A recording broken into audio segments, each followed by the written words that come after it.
नमस्कार नमस्कार मेरे प्यारे दोस्तों।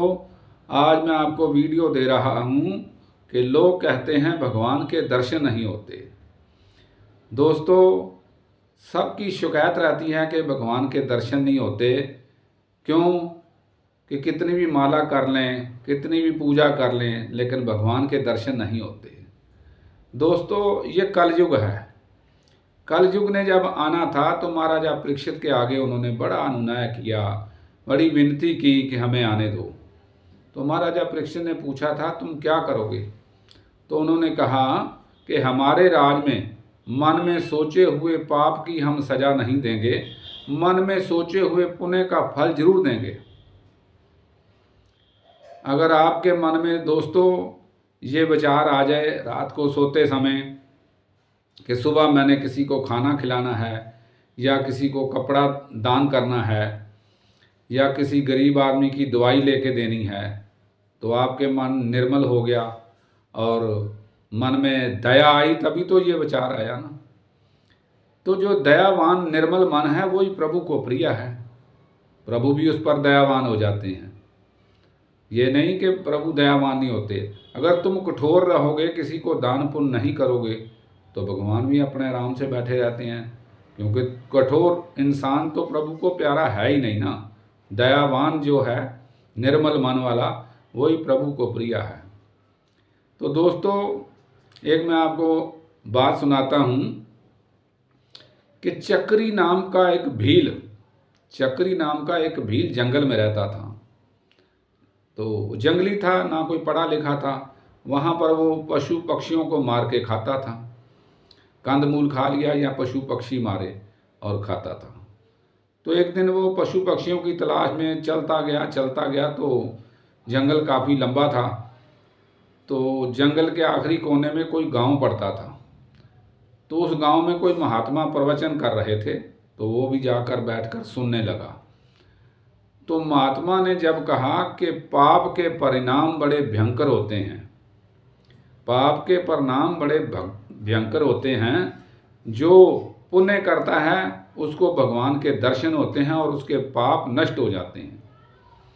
अब और पाप और पुण्य की उसको समझ में आई बात, क्योंकि जंगली था, उसने तो कभी प्रवचन सुने ही नहीं थे। तो जैसे वो प्रवचन खत्म हुए तो वो महात्मा के पास गया और कहा कि वो कहाँ मिलेंगे तुम्हारे वो प्रभु भगवान जो पापों का नाश कर देते हैं, पाप नष्ट कर देते हैं, तुम अभी कह रहे थे, उनकी महिमा कर रहे थे। तो महात्मा जी कहने लगे कि तुम भगवान को भोग लगाओ रोज नियम से, तो भगवान अपने आप तुम्हारे पास प्रकट हो जाएंगे।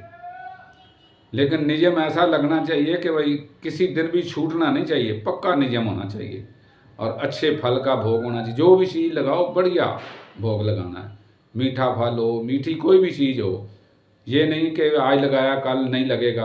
आंधी आए, तूफान आए, कुछ भी होए, कोई भी मुसीबत हो, भगवान को भोग रोज लगाना। तुमने रोज भोग लगाना है और मीठे मीठे फल का लगाना है। ये नियम तुम रख लो और अपने आप भगवान के तुम्हारे को दर्शन हो जाएंगे। तो वो कहने लगा, मैं कैसे भोग लगाऊं मैं भगवान की मूर्ति को? कहना मेरे पास मूर्ति कहाँ, मैं तो जंगल में रहता हूँ। तो महात्मा जी ने उनको एक विष्णु जी की मूर्ति दी। महात्मा जी के पास होती हैं। उन्होंने कहा, इस मूर्ति को तुम रोजाना नियम से भोग लगाना और भगवान अपने आप इस मूर्ति में से प्रकट हो जाएंगे, तुम्हें दर्शन देंगे और तुम्हारे सारे पाप नष्ट हो जाएंगे, लेकिन लगाना नियम से। अब वो जंगली आदमी था, उसने ठान लिया तो ठान ही लिया। उसने कहा ठीक है जी। अब वो मूर्ति लेके अपने जंगल में आ गया और रोजाना वो भोग लगाना शुरू कर दिया। उसने पके पके फल तोड़ के लाता, मीठे मीठे, और रोज भोग लगाता। ऐसे कई साल वो भोग लगाता रहा। और एक दिन क्या हुआ कि इतनी आंधी तूफान बारिश, बड़ी मुश्किल हो गई उसको। और वो सोचने लगा, आज तो मेरा नियम टूट जाएगा, भगवान को भोग कैसे लगेगा। तो चलते चलते उसको एक जामुन का पेड़ दिखाई दिया।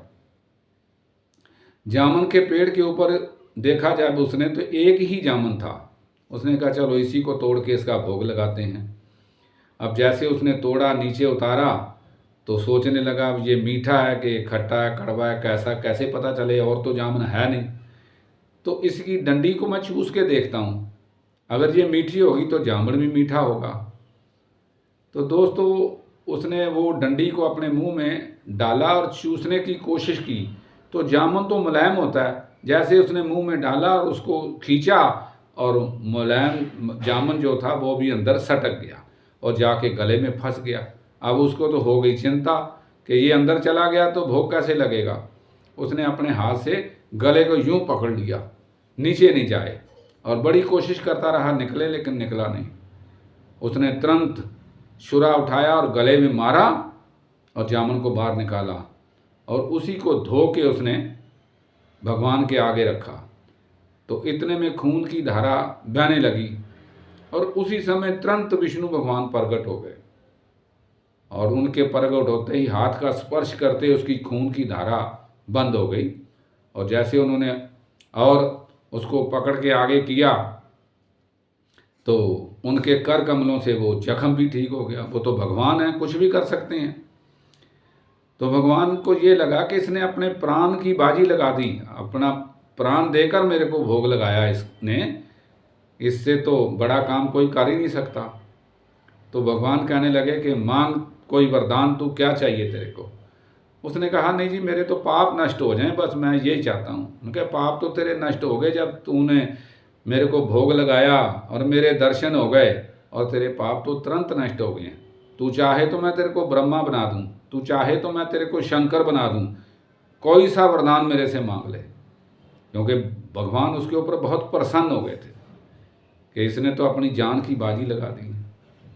तो दोस्तों इस तरह उसने मेहनत की और भगवान को भोग लगाता रहा, अपने प्राणों की बाजी लगा दी, तो भगवान के दर्शन हो गए। दोस्तों इसके ऊपर मैं आपको एक उदाहरण देता हूँ। मान लो आपके परिवार के ऊपर कोई बदमाश हमला करते हैं, आपकी बीवी बच्चे के ऊपर कोई डकैत हमला कर दे, तो उस समय तुम्हारे हथियार में हाथ में कोई हथियार हो, कृपान हो, बंदूक हो, तो तुम मन में ये सोच लोगे कि इसको मैं अब जान से मार दूं, भले मेरे को फांसी हो जाए। तुम ये नहीं सोचोगे कि मेरा क्या होगा, तुम यही कहोगे कि मैं अपने परिवार को बचाऊं, भले मेरे को फांसी हो जाए, इनको मार दूं। क्यों? कि तुम्हारे को परिवार तुम्हारा बहुत प्यारा है, इससे बढ़कर कोई चीज़ नहीं है तुम्हारे लिए। परिवार बहुत प्यारा है तो तुम अपनी जान की बाजी लगाने के लिए तैयार हो ना। भले मेरे को फांसी हो जाए, लेकिन इन बदमाशों को, डकैत को मैं जान से मार दूं और अपने परिवार को बचाऊं। आएगी ना मन में ये बात।